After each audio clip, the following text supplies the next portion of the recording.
स्वातंत्र्यवीर सावरकर यांचे बंधू क्रांतीवीर बाबाराव सावरकर यांच्या सांगलीतल्या स्मारकामध्ये अज्ञातांनी आग लावली। यामध्ये दुर्मिळ ग्रंथ, पुस्तकं, पत्रव्यवहार, छायाचित्र अशी हजारोंची ग्रंथसंपदा जळून खाक झाली आहे। पुस्तकं आणि फर्निचर मिळून सुमारे 2 लाखांचं नुकसान झालंय।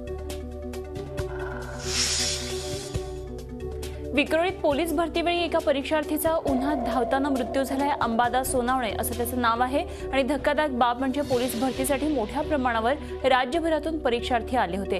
त्यांच्यासाठी साधी पिण्याच्या पाण्याचीही व्यवस्था नव्हती।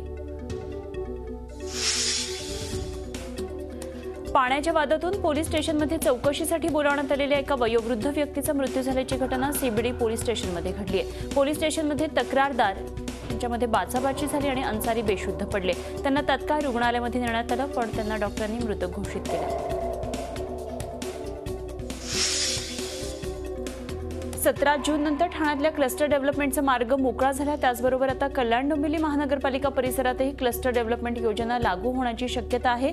विधान परिषदेत आमदार संजय दत्त यांनी ठाण्यासारखी स्थिती कल्याण डोंबिवलीमध्ये अधिकृत जुन्या आणि अनधिकृत इमारतींची असल्याचं सांगितलंय।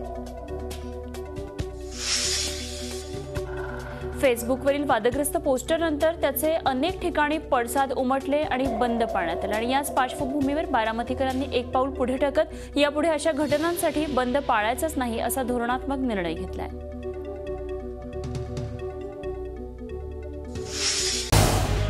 झी 24 तास रहा एक पाऊल पुढे।